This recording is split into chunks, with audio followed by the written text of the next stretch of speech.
96.7 KCAL rocks. Look at that. It is time to talk some sports with our guy, Pep. What's going on, Pep? Listen, we've got some real juicy NFL matchups coming up this weekend. We got college football bowl games, but first, a bit of news, and especially if you go to bed early, you have to get up early for work. Late last night, I think it was like 10 o'clock when I looked at my phone, the Jacksonville Jaguars have fired head coach Urban Meyer after just 13 games, not even an entire season as the head coach, but he got the boot late last night. And I mean, he signed a 5-year deal, and so that's how bad it had gotten. I mean, the latest story is the kicker in preseason said that he came up and said, "Hey, S-head, make your effing kicks," and kicked him. You know what I mean? The kicker.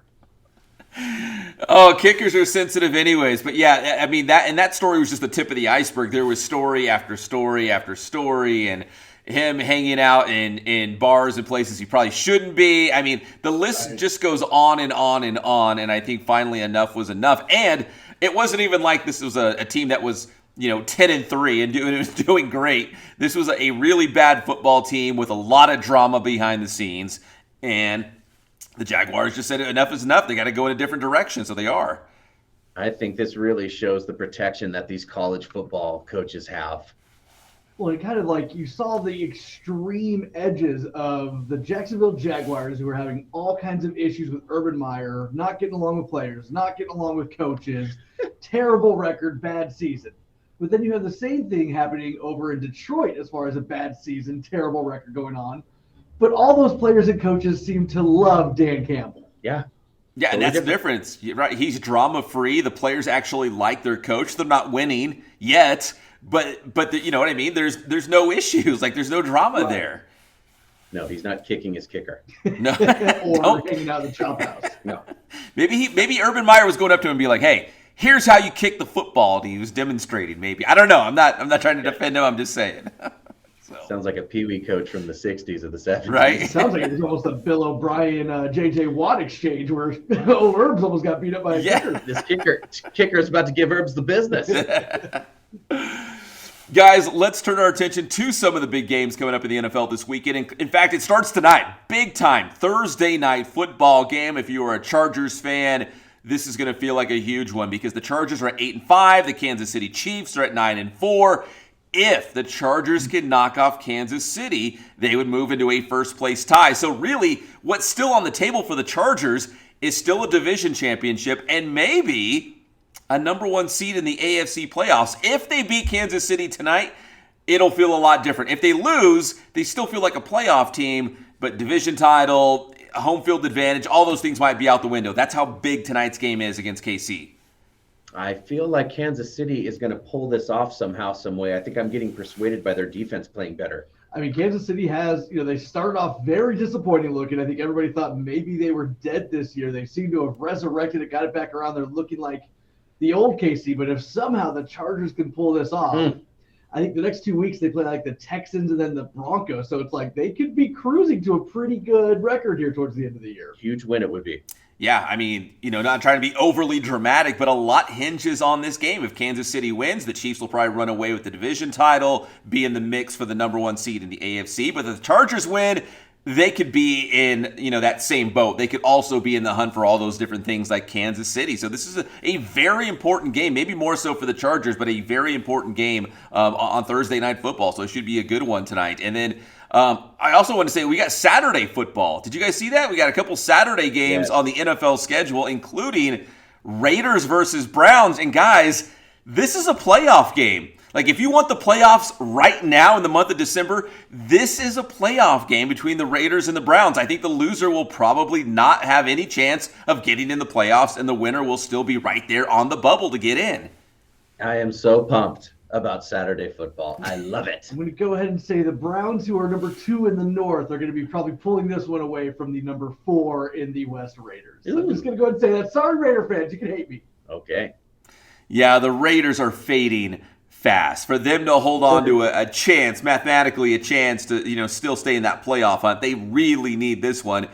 And for the Browns, man, we've talked about this before. It's a logjam. There's a lot of teams with about the same record in the AFC. So if the Browns are going to stay right there in the 6th, 7th, 8th, position in terms of trying to get a playoff spot or be just on the outside. This is an important game for them too, and it's on Saturday. So if you're looking for Saturday NFL action, that's a good one to watch. I would agree with you. However, there is a wave of players going on the COVID list, so I don't know what's going to happen. There is over 100 players, they say, that are getting put on the COVID list and possibly more. So I think these games are going to get severely affected. I mean, correct me if I'm wrong. I think Stefanski and Baker Mayfield are on the list. Baker Mayfield is. I think they're trying to see if maybe get him off by that time. I thought Case Keenum. Quick update on tonight's game with the Chargers. Eckler, even though he is beat up, is going to play, is what they're saying right now this morning. Okay, so that could be an issue. Availability, we always talk about. Yeah, just being available. The other Saturday games, Patriots and Colts, and I think they still have some COVID issues as well. So if you're an NFL fan, go ahead and look at your practice squad roster right now because some of those guys might be getting called up to fill in those spots for this weekend. Yes. Pat's Colts game on Saturday should be awesome. Yes. Dude, 40, that's what I'm saying, man. Saturday NFL football, they picked two great ones. Raiders Browns, that's a playoff game, and Patriots Colts, those are two of the better teams in the AFC. That's great Saturday football.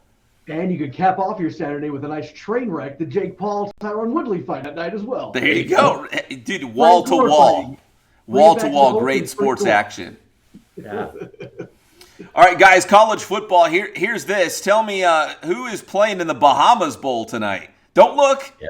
Don't Google it. I was wondering when bowl games were starting. I had no idea. Help us out.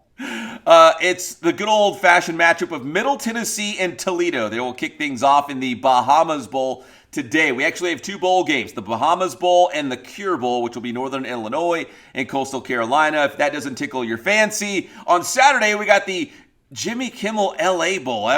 Don't even know what this is all about, but it's Oregon State against Utah State. So the bowl season is finally here if you want some college football bowl action. That's when you know it's just starting, when you hear about the games that you have zero idea about and the teams. I mean, at least Jimmy Kimmel's got two great teams playing. His Robert Smith and the Cure. That bowl game sucks. Yeah, some of these games you're like, where is that school? How did they get into a bowl game? But yeah, actually, Oregon State versus Utah State is a little bit intriguing. I'm kind of into that one in at SoFi Stadium, the LA Bowl coming up on Saturday. So college football bowl season is finally here. So get ready for it. I think it's like 43. I want to say bowl games over the course of the next 2 weeks or so. So it'll be a big helping of college football bowl games coming your way very soon. Get ready. Can't wait to see the crowning of the Bahamas Bowl. Yes. And finally, guys, the NBA crowned a new three-point champion. The greatest of all time now is Steph Curry, as he officially passed Ray Allen for the most three-pointers made in NBA history. Our guy, Reggie Miller, the pride of Riverside Poly High School, number 3, although James Harden is right on his heels. So it looks like Reggie Miller will probably drop to 4. But, man, when you talk about Reggie Miller, Ray Allen, Steph Curry, 3 of the all-time greats. And they have so many three-pointers. It feels like they are in their own elite class. Like they're just so far ahead of everybody else. Amazing. But yeah, Steph Curry, he is on another level. I think it will be a while before we have somebody who breaks however far he's going to set this record. But somebody will break it eventually because kids are just practicing threes at like 2 years old now. I mean, that's the thing. I mean, him breaking this record, and he's 33 years old, but it seems like he still has a lot of tread left on the tires. This record could be spread out pretty high here from Steph. 40 sees him at 40 years old over in the corner hitting that set shot. And that's it. He hasn't even gotten to that point where he's just the guy like Ray Allen was at the end of his career, where Ray Allen would just go to the corner, set up shop there, wait for the ball to come to him. Like Steph Curry hasn't even gotten to that point in his career. He may be able to do that even longer than Ray Allen. Yeah, so the first thing he does this morning is call Tom Brady, right? Hey, what are you doing? Tell me about your avocado milkshakes or whatever you're doing down there for those great healthy habits to keep the longevity of your career. But yes, I think Steph Curry can still do this for a long, long time. And don't forget, Golden State's probably the best team in the NBA right now as well. So we'll see what happens. Maybe getting Clay back. Right, he's still out there not playing for the team yet, so they are only going to get stronger theoretically. Quickly, though, the Lakers did have a surprise win with Austin Reeves drilling a three-pointer, to which I said, who? Right. Yeah. Right? Call me old-fashioned, but it's not a Lakers win until Austin Reeves hits the game winner, Classic That's what I'm Laker. talking about. That's what I'm saying. Pep, tell them how to get your stuff. Check us out, Inland Sports. We got Inland Sports Instagram. We got YouTube. We got Facebook. We got Twitter. Check us out if you're down with Inland Empire Sports.